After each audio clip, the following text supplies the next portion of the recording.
No, so like I said, my mom said that she, when she went to court the other day, her lawyer asked her, why did you tell Frank in jail that you're going to say whatever they want her to say in court just to appease them, to make them happy? She said, but don't take anything I say about you for real. You know, she said, I just got to say whatever the hell I got to say to get those kids back. And it's funny, so like I say that to people all the time, yes, you know, your calls at detention centers are listened to, you know, and that's what I'm saying with that Dean Clifford guy when he was in jail and he was on the, I heard his phone calls to his brother from the detention center, and I said, you know, Fred told his brother, you got to tell your brother, stop talking like that on the phone. I said, it goes right to the, you know, government. Everybody is, you know, he's threatening everybody and everything. I said, you can't make you can't talk like this. You know, got to talk in some sort of code. Like when I get out, I can't wait to get all those muffins and blueberries, and man, I can't wait, you know, stuff like that. You guys better start making up some ridiculous code language between you, because when you say, I can't wait to get out and get every one of these son of a bitch bastards, I said, oh man, you know, you can't talk like that. So it's funny that they asked my mom. You know, she's like, look, I'll say whatever it takes to, you know, to get you out, and I'll say whatever it takes to get those kids back. I'll say whatever it takes. Don't believe what I say in court. So it's so funny. My mom said to me, she said, hey, my lawyer asked me that. I said, yeah, so what did you ask? What did you say to him? She says, well, you know, I just told him, you know, that's my husband, and I got to try to keep his spirits up. I said to my mom, I said, why don't you just tell him the truth? She said, tell him the truth what? I said, we're just fucking acting. We're all acting in court. Everybody's just a fucking actor. Everybody's just playing a role. Everybody's just acting. There's nothing real here. There's no damages. Nobody's been hurt. There's no injury. There's no harm. There's no broken bones. There's no blood drawn. We're just all acting here. This is a quasi-court. So I actually downloaded to my mom what a quasi-court was and what quasi-criminal charges are. And I explained it really simply, and it says family courts are quasi-courts. They kind of look like a court. They smell like a court. They look like a court, but they're not real courts. I said, so that's why I always tell everybody, get the hell out of these quasi-courts and go over there to a court where it's man-on-man. And my mom said, well, yeah, she said, I saw that in Virginia newspapers saying that the state wants to take control of the family courts and circuit courts. I said, well, one is a court of man and one is a quasi-court. I said, so a quasi-court, obviously, the state should take over quasi-courts because at least you get a better shake when the government's overseeing them, when the judiciary is overseeing them, than a quasi-court. I said, so that's nice. But a circuit court is completely opposite of a quasi-court. The circuit court is man-on-man. So, of course, the government wants to take over circuit courts so that way there can be no more man-on-man trial. I said, so it's funny. They're trying to destroy the circuit court, the man-on-man court. They're trying to get rid of the, you know, like the common law man-on-man court, and they're trying to get rid of the family court, where it's just like one big happy family, and the judge is your mommy, and she could hold somebody like Frank in jail indefinitely without any form of criminal charges, without any damage, without any injured party, without anything. So I said to my mom, yeah, it's insanity. I said, why do you think I haven't shown up for one family court event? I said, Mom, you don't realize why I didn't. I said, believe me, I'm sure the judge does, because the way I wrote it, saying how it's a quasi-court. I said, but in this silly quasi-court, you still think that you're royalty. You still think that you have some sort of power and that you have some sort of grace and that you have some sort of authority over your common man, over your fellow man. I said, I don't know how to explain to you. You don't. And I don't recognize your authority over me. Because authority, I said in the notice, I just made it simple. I said authority means you should take imposed orders compared to being free. I said, so they can impose their orders on you if they have authority over you. So why would I want to have somebody have authority over me? Because if somebody has authority over me, they can impose their orders. They're not voluntary orders. So like I tell people, I said, just go to something simple like edamonline.com, simple like that, and just Google the word authoritarian, and it'll say imposed orders over freedom. And when they impose orders on you, that means you're part of their society. It means that they have the right to impose upon you. And you can't ask compensation because you voluntarily consented to be part of their society. So it's funny. The letter my mom got from her attorney, I think I read it last week before the show ended. But I think I mentioned at the end of the show, I said something about the judge said something I call has a really hard time with authoritarian figures. I said, that's right. I've been fighting them my whole life. You can't impose an order upon me. You can't. It's just like a cat or any kind of animal. You try to impose upon them, and they're going to try to struggle to get free. You try to say to them, no, I'm going to put you in a cage. I'm going to put you in a box. And I don't care how big or old or little the kitten is or the cat is, man, they're going to fight like an alley cat to get the fuck out of that box. It's just the nature of the beast. You know, they don't want to be imposed upon. They don't want to be controlled. And it's like, well, why won't your son just take control? Why won't he just let us control him? Because I don't trust you. Why does the cat doesn't want to go in a box? Because the cat obviously doesn't know what the hell's going to happen when it goes in that box. So it's going to do everything in its power to stay the hell out of the box. It doesn't know. It's like, hey, look, cat, this is the most wonderful box in the world. The cat don't effing know that. So the cat's going to do whatever it takes to stay the fuck out of the box. I mean, obviously, the cat, you know, gets to learn to trust the box. It's like, oh, this is a pretty cool box to be in. All right, I'll go in the box. But usually you got to let the cat do it by itself. You know, you can't just throw the cat in the box and the cat's going to be cool with it. The cat's going to do everything in its power to get the fuck out of that box. It's funny. It's the same thing. Like, I've noticed that with every single cat I've ever had. If you try to give him a bowl of milk, you try to put milk in front of it, it won't drink it. I mean, you say, hey, look, cat, you can stick its face in it. Like, push its face into the milk. They just look at you. It's like, what? I ain't drinking. Get away from me. They got to come to it on their own. It's so funny. It doesn't matter how. You're like, look, cat, look. You know, I know you haven't had nothing to drink all day. Here, man, this is your favorite thing to drink. This is milk. Here, drink some milk. Here. You can put his face down and it pushes its nose in it, and it's just going to fight you every inch of the way. It's like, I don't want no stinking milk. And then you just walk away. Say, fight it. Don't drink it. Die. I don't care. And then 2 seconds later, it walks there on its own and it drinks it by itself. You can't force a cat to drink milk. It just can't be done. They just walk away from you. And no matter how much they trust me, it's like, it doesn't matter. They're going to do it when they feel like damn well doing it. And you can't make them do it before they're ready. They're not going to do it. A dog is different. A dog will. You can push a dog down towards food or down towards milk. It's like, oh, food? Milk? Oh, cool. You know, just go fucking hog wild. But a cat, you can put your face down, the cat down at the food. You can push it down in the milk. It just goes to say, no, buddy. I'll do this on my time, on my own way, my own speed. So, like I said, the attorney said that, you know, in the letter, I was like, the court's realizing Karl has a hard time with authority and authoritarian figures. I said, there you go, Mom. And I just actually showed her when I said, good, let me write a beautiful notice. And I actually just got copied and pasted it right at edomonline.com. And they just said, look, authority, dictator.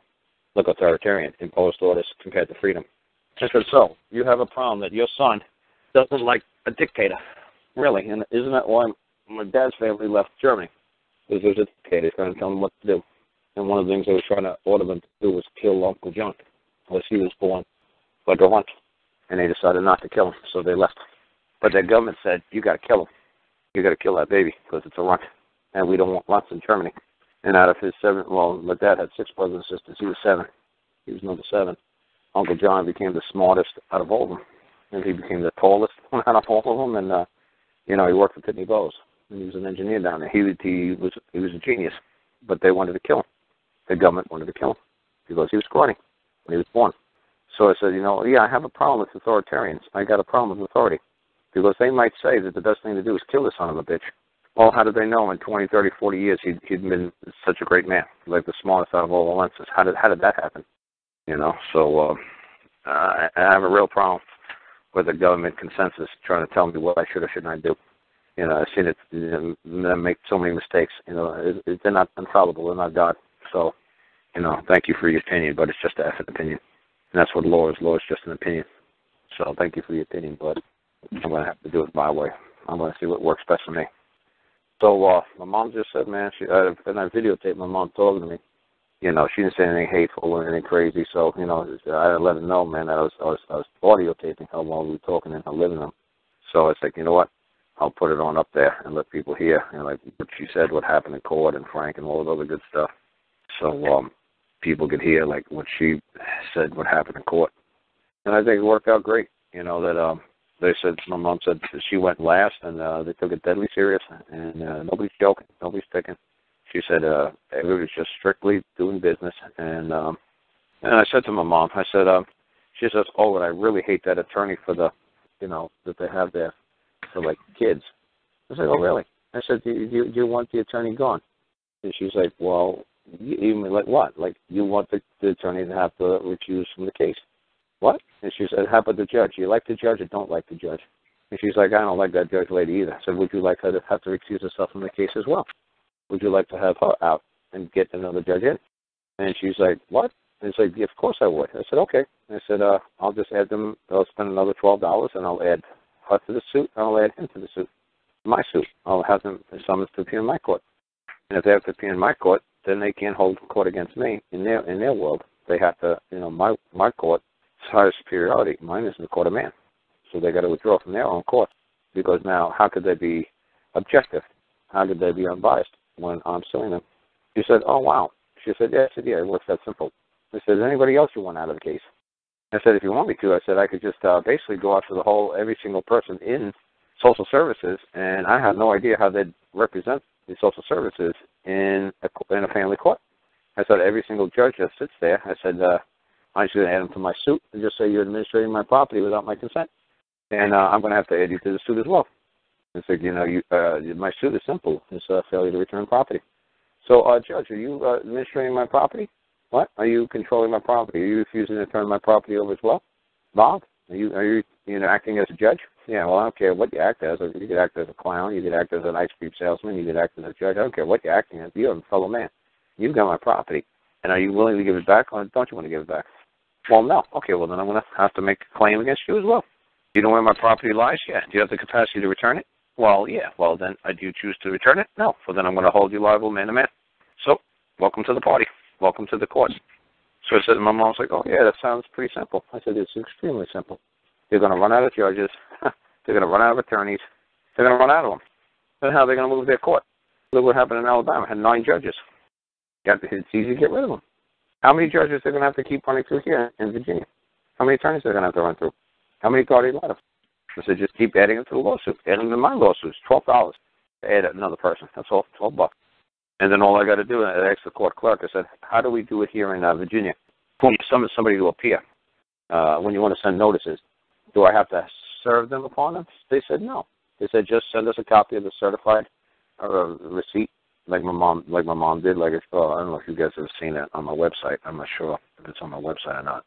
But all you do is you take you scan your certified, your green card, the certification green card that you get at the post office, and you scan that on top of the notice, and then you put that on there, and you put the receipt from the post office on that as well, and you scan it.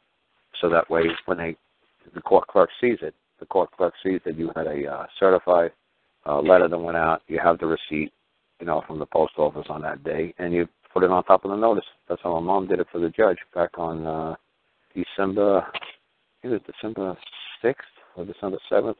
2003, and by her doing that, it got the judge fired, and it got my attorney really pissed at everything on me and my mom. It was funny because they had court anyway on December 8th, and her certified letter didn't get down there until the 10th. So, but it was proof that she had talked to everybody on the 6th, and everybody had told her not to show up in court. They weren't going to hold court, and then they held court anyway. And since the family failed to show, the children were put up for adoption immediately. So we got the court order, because the court order got mailed out on the 8th, but they didn't get my mom's letter till the 10th, and then all holy hell broke loose when I got that letter, because during the holiday season the mail was slow, and I got it around the first of the year. And my mom called me up when I was in South Carolina working on top of a Walmart, putting a great big satellite dish up there. And she said, Carl, they put your kids up for adoption. I said, what? She said, yes, since none of us showed up on December 8th, they put the kids up for adoption. I said, what? That's ridiculous. I said, they told us not to show. She said, yeah, I know. I wrote that letter on December 6th saying that we were all closed up the farm and we were ready to come down there, and, you were coming and people from New York were coming, and they said, don't show up. The judge, the secretary said not to show up. The social service supervisor said not to show up. We got from many people not to show up. So thank God my mom did it that way. She sent it certified and registered and everything else. That worked out nice for us. So, like I said, the court clerk said to me, just send it certified. So I was like, I'm going to do it exactly the way I saw my mom do it. She put the green label on. She must have went, I know it's post office, she must have went to down here that has a scanning machine. She must have said, can I just scan a copy of that real quick? And I'm sure they said, yeah, because once it's certified or whatever, or registered, they're not supposed to let it out of their sight. But if the post office person knows you, they'll let you do it. I know the postal man down here real well. He knows who I am. So I'll tell him, look, man, I got to scan this real quick. Do you mind? And I'm sure he said, no, go ahead, man. Just go to the machine and scan it real quick. Put in the envelope. Because I know it's definitely not supposed to leave the building. I'm not sure if it could just leave his site or if it just could go over the scan. I'm not sure. But once they certify something, it's not supposed to might be out of their control. But like I said, I'm going to just add more people to the suit because it's simple. It's just a simple suit. It just says, Karl Lentz, claim wrong, trespass, failure to return property. That's all. And now I can just keep adding more people. Now, you got it too? Oh, you know where it is? Oh, can you give it back? Well, yeah, I could. But you don't want to. Oh, good. I'm going to add you too. Anybody else want to be added? So I'll send you a copy of the bill too. You guys could get. It's like what do you call it? I tried to explain to somebody. It's like going out to dinner, and I'm a waiter or something. I work at the restaurant, and guys sitting at the table, and they got this great big, $5 million worth of spaghetti sitting on the table. And it's like, oh, the director of social services. Oh yeah, here you go. Here, this is for you. Oh, okay. Oh, and the governor. Oh, you want some of this too? Oh, you do? Oh, okay. And judge, you want some of this too? Oh, okay. And attorney for the social service, you want some of this too? Oh, yeah. Okay, so you split the check any way you want. You get to eat all the spaghetti you freaking want. Here's the bill. This $5 million bill. Now, however you want to split it or work it out or settle a debt, I don't give a rat's ass. You guys all get burdened with this debt. I said, I don't give a damn how you split it. I'm going to come after all of you.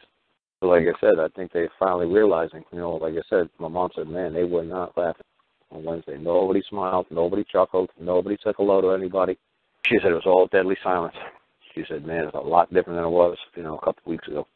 Everybody's laughing, high-five, and say, oh, this guy's crazy. Oh, he's some free man. Oh, he's a sovereign.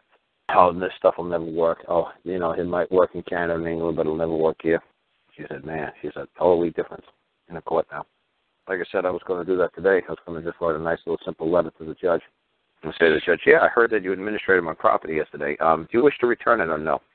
But me and my little brother, Frankie, man, I'm trying to get him involved, So we were working on his stuff, trying to explain to him. He's got a precipice day, like a preliminary hearing kind of day coming up. So I'm trying to work with him, trying to get him to understand what's going on. So we were driving around talking. We went to go look at a car for him. And I gave him one of my cars. We were just looking at a car interior. So I said to myself, you know what? All the courts are going to be closed today. Nobody's going to show up for work. I said if they do, there'd probably just be a skeleton crew there, and I don't need to file any paperwork because we got a letter back from the governor's office, and the governor's office just said I should get an attorney and I should just work with social services, and they felt that their kids were being held, in a proper manner according to whatever state law, Commonwealth law. I said, okay, he decided not to take it, seriously either. Okay, that's fine. So now I'm going to sue him. So yesterday we filed, I don't even know how to pronounce his last name. It's Terry McGuffle or Terry McAuliffe or Terry something. His secretary keeps telling me how to pronounce it, and I was like, yeah, whatever, ma'am. I said, how does he want to be served? And she said, you could serve him at 111 East Broad Street. And she was giving me how to get to the back entrance and not the front door. You got to come around to the back and serve him that way. So it's like, look, I called the circuit court, and I said, how do I serve Terry over there in Richmond, the governor? She says, oh, you just pay $12 and we'll serve it as long as it's in the Commonwealth, as long as it's in the state, the Commonwealth. $12 serves anybody. I said, oh, it's lovely. I said I could just add people at $12 a pop. I said, oh, this is going to be great. So obviously I'm going to go out, send a nice little letter to the judge lady, and I'm going to say, oh, it's so funny. My mom said, she called the court. I said, Mom, find out the lady's name to the judge. I said, so I can write her a letter today. And she said, they said, oh, they only said her name was like L. Jones or something like that. Call her Judge Jones. And my mom's like, no, what's her name? And they said, the court clerks want to tell her. I said, oh, Mom, give me 2 seconds. And I Googled it. I said, it's Linda Scotia Jones. I said, there you go, Mom. There's her name, Linda Scotia Jones. So I'm going to write Linda a nice letter on Monday. I said, yes, I believe that you had some sort of a quasi court hearing on Wednesday, and you had some sort of quasi discussions. I'm going to just use quasi as many times as I can. Because quasi just means it kind of seems similar. Quasi means similar, like Quasimodo. He kind of has similar qualities to a man, but intrinsically he's different. So like with him, there's differences within him. That's intrinsic. He does have, qualities of like human, but obviously he's similar to a man, but obviously there's differences within him. Obviously his skeletal structure is different. So I'm just going to write some nice letter to the judge lady and say, hi, Linda, greetings. I believe that you had a nice little quasi court the other day, and everybody was acting as judges, and everybody was doing their little acting roles, and I heard everybody performed in a pleasant manner. And yes, and now hopefully you folks are done acting, and you're done playing, and you're done having your fun. I'm going to require that which is mine to be returned immediately, or if you wish to continue to failed to return that which is mine, I'll have to add you to a court proceeding that I'm going to hold in the next few weeks, and you could answer to the court, to the court, to why you wish to not return that which is mine. Have a nice day, and God bless you. And just that simple. And drop it off to her, and just say, I know you're going to receive this letter sometime today, and if I don't hear from you by 4:00 this afternoon, I'm going to have you, served to appear in court tomorrow morning. Have a nice day. Just add her to the suit. And I'm going to do that to a man named James Glick. He's an attorney for social services, and I met him years ago here in Virginia. I met him probably close to 8, 9, 10 years ago, and I asked him, can you help me get a copy of the contract that Alabama is using? And he said, absolutely not. I said, look, man, I said, the one girl was born here in Virginia. We could say she's a Virginia citizen. You can say that you want her returned to the Commonwealth because she's from here. And he's just like, absolutely not. He said, whatever's going on in Alabama, that's fine with me. He would give me absolutely no help whatsoever. So it's funny, he's in a different office now, But what's funny is, I said to him, do you remember me, sir? He says, no. I said, do you remember me asking you years ago, can you help me with a case in Alabama? I was looking for court orders. I was looking for paperwork. I was looking for copies in the case file. I was looking for you to see if you could use, like, as a technical rule that citizens of a state can be returned to their native land, their native country, their native state. And I was asking you, can you evoke that on my behalf and get that kid up here? And he said he wouldn't get involved. He says, no, I don't remember. It's like, your offices are now here on the 3rd floor over here, correct? Okay. Do you want me to tell you where your old offices were? Do you want me to tell you where your office room actually was? I said, you want me to tell you right next to the circuit court on a diagonal on the east side of the building? And would you want me to tell you that when you walk through the reception desk, turn to the first door to the right, that's where your office was? You want me to describe what your office was like? I said, dude, you did meet me. And, dude, I did sit in your office. I know who you are. And if you forgot who I am, that's to your disadvantage. I said, I believe you're the attorney who represents Valley Community Services or Valley Social Services. Yeah. Do you have the power within the court to withdraw yourself and return my kids immediately? Well, yeah, of course I could recuse myself. And it's like, yeah, and could you make it your wish known that Valley Community Services or Social Services, whatever, wishes to return that which is mine immediately? Can you put that before the court? Well, yes. And you do not wish to return that which is mine at this time. Well, no. Good. Thank you very much. And then all I'm going to do is he's going to be served the next morning by the sheriff's department. Like, you've been served. Another $12. Cha-ching, goes down the drain. Oh, well, $12 gets that guy served. So now he's off the case. So then they're going to say, well, what happened to the other guy? When they're going to say, well, we need another attorney to have this, to hear this matter of, Carl's kids. Well, what happened to James Glick? He does everybody's kids. Oh, he's being sued. What? He's being sued by Carl. What for? For failing to return that which is his. He's like, what? I don't know, Carl. Some guy named Carl's got his own damn court going on over across the street at Circuit Court. He's got what? He's got his own damn court going. What does that mean? Well, we're going to appear in Carl's court. Well, what the fuck is that all about? I don't know. Well, do you want to fucking represent Valley Social Services? I guarantee the next attorney says, fuck no. I don't want to go near that fucking guy. What are you talking about? Yeah, oh yeah, he's just going to fuck anybody who's fucking administering his property without his consent. Another $12, and he's paying the court clerk $12, and he's serving every fucking body. I'm going to say that's ridiculous. Oh, ridiculous. Yeah. How about a social worker? I'm going to go ask her. Say, hey, I got some recording that everybody listened to. I said, do you have any intent on returning that which is mine? She said, no, sir, you got to petition the court. I said, okay. Sarah Puff, she's going to have to leave the case. They all just have to leave the case. Once they're being sued, they got to leave. They can't be impartial anymore. Because, like I said, once you establish your own court, and they're moving their court against you, and you start adding people to your suit, there you go. The cops prosecuting you? Oh, really? He's in my case. Really? Yeah, so can he be an impartial witness anymore? Well, no. Well, then how could he testify? He's not impartial. I'm suing him. Yeah, so what does that show about his credibility? What would be his benefit of him telling him, how can he be considered an impartial witness when I'm suing him? So he's just being a party to my case now, a party to my court.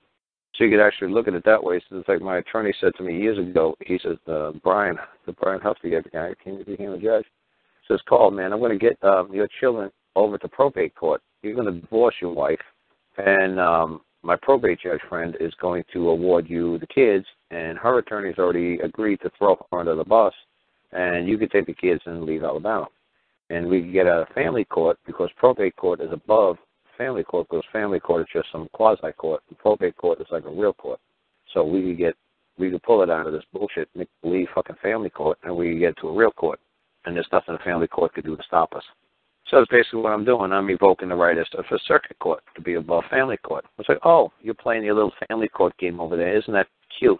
Well, you just play your little cute family court over there, and Mommy's the judge, and everybody else is, oh, it was funny. Did I tell you that before, Gus? You know, I told you Frank wasn't with the criminal charges yet. It's still quasi-criminal. You talking to me, Carl?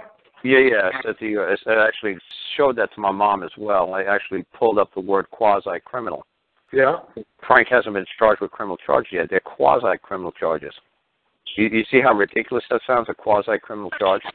Well, I mean, if they charge them criminally, they have to give them a bail hearing. Okay, what's funny is, so they gave Frank like a public defender. Yeah. No, you know what a public defender, you know what I'm saying about when he went for bail hearing the other day, they gave him like a public defender. Oh, he did go for a bail hearing?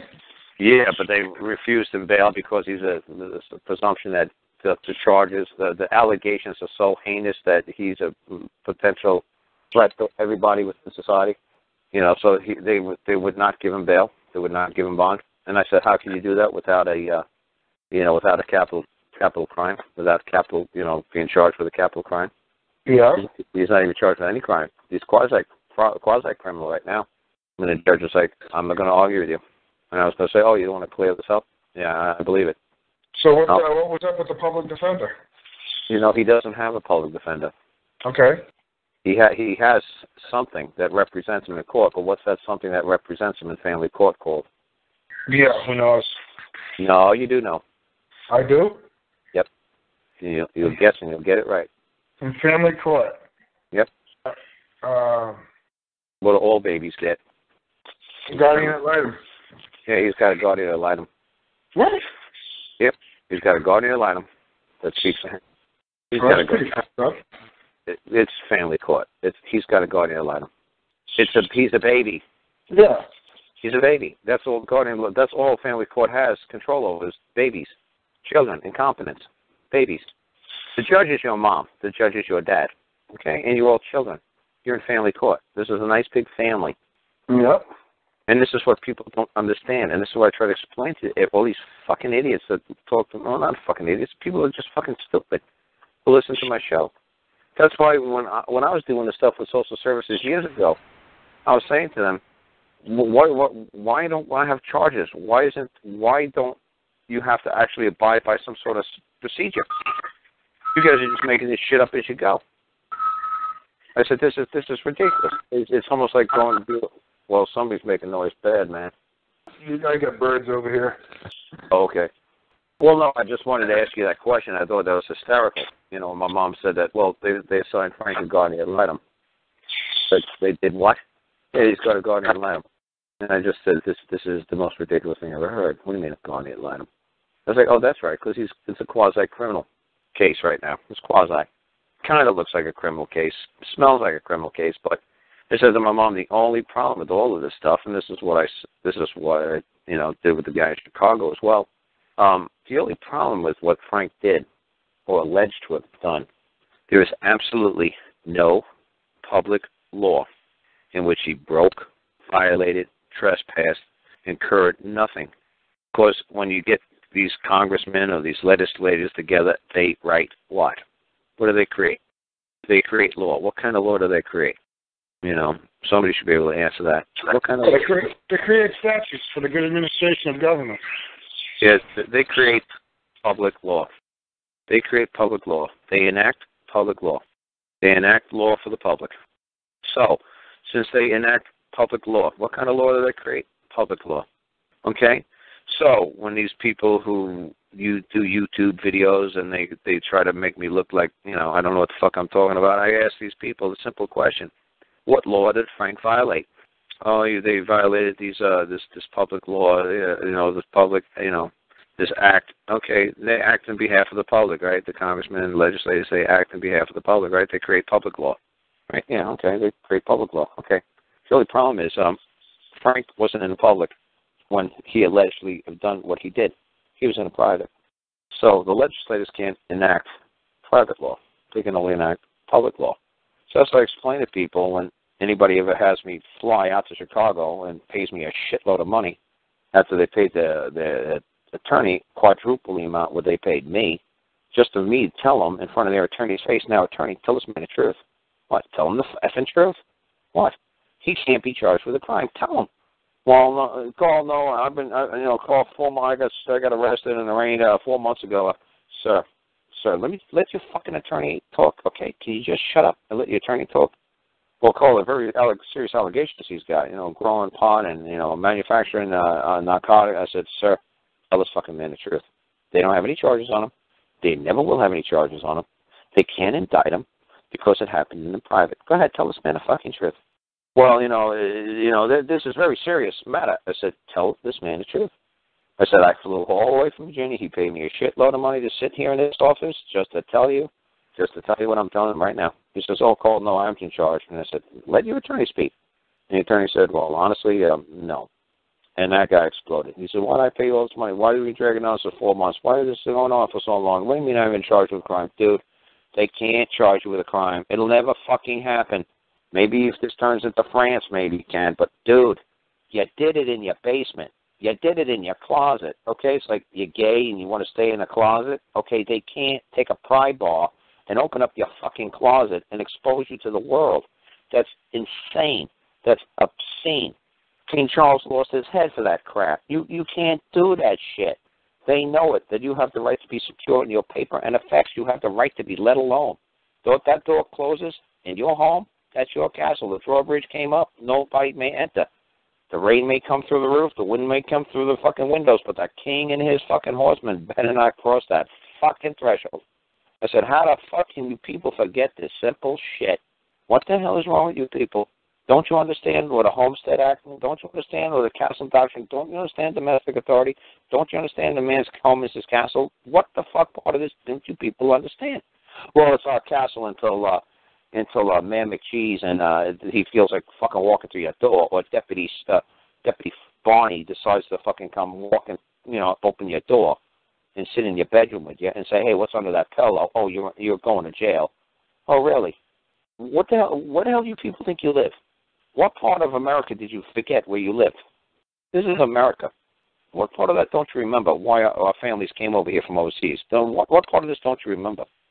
Well, why don't you understand where it says something very simply, that the sovereign power of the government resides with the people? What part of that don't you understand? Don't you understand we left kings and queens, so we all become kings and queens? Or don't you understand? We're all kings and queens here. We're all the sovereign power of the government resides with the people. It's in you. It's inside of you. What part of that don't you fucking get? How is it so fucking complicated? How much crystal clear do they got to make it? I guarantee that line is somewhere in the Constitution or Declaration of Independence or some freaking where. Somebody said it's somewhere. I'm sure I'm not the one who originated. I'm sure I heard it from somewhere where the sovereign power of the people, the sovereign power of the government resides with the people or lies with the people or lays with the people or is within the people. I'm sure it's something as simple as that. What do you think the sovereign power of the government means? What do you think they said now? We're all kings, we're all queens. Yeah, right, we're all equal. Nobody has authority over us. What is authority? Dictator. Google the word authority. It means dictator. Nobody has authority over us. Nobody's our dictator. Oh, Carl seems to have a real problem with authority figures. Yeah, because my family left Hitler in 1938. Yeah, because they wouldn't kill my uncle because he was a little scrawny baby. Yeah, so they got on a boat and ran like hell. Because authoritarian bullshit was nuts. Yeah, because they don't want to kill their baby. So they left. Thank God my Uncle John was a runt, or I wouldn't be telling you people right now. And my grandma wouldn't have gotten on a boat. So thank God my uncle was a runt. And like I said, he lived with us a while because I think my cousin's name was Lynn Marie. And her mom died. Uncle John's wife died. I don't even remember meeting her. But I remember they lived in my house when I was a little kid, when I was like 5, 6, 7 years old. My cousin Lynn Marie came and lived with us for a while until he got remarried or whatever. But anyway, like I said, it's very simple. And this is when I'm, like I said, going to write a lovely letter to the judge. I said, I hope you enjoyed your little party. I hope you enjoyed your little court. I hope you enjoyed your little quasi-hearings. I hope you enjoyed your little quasi-court. I hope you enjoyed your little quasi-judgeship. I'm sure you enjoyed writing your little quasi-orders and your little quasi-proceedings. I hope you enjoyed it. Now fun is fun, and I require that the immediate return of that which is mine and not yours to commence forthwith. Have a nice day. Oh, and I'm sending this to you at I'm dropping this off at 9 o'clock in the morning. I'm sure you're going to be handed this to you within a few minutes shortly. And if I don't hear from you by 3, 4 o'clock, I could take the assumption that you are not going to return that which is mine. And have a nice day. And just leave it at that. And then at 4 o'clock in the afternoon, 5 o'clock in the afternoon, just hand another $12 to the court clerk lady. So here you go, ma'am. What? Oh, you want to summon somebody else up here? Yes, ma'am. Who do you want to appear? Somebody named Linda Scotia Jones. Oh, okay. You got her address? Yeah. 1 Court Square. Oh, you mean across the street? Yeah, she works across the street. I figured that's the best place to serve her. Linda Jones. Oh, you mean the judge? Oh, I don't know what the hell she does over there. I know she does some sort of quasi-court proceedings over there. She's a quasi-judge. I'm not sure if she's actually a judge. I think she's some sort of quasi-judge. She kind of looks like a judge, dresses like a judge, and thinks she's a judge. But it's not really. She's not really a judge. She's a quasi-judge. So, thank you. Here's another $12. Have a nice day. Oh, they're just going to fucking love me.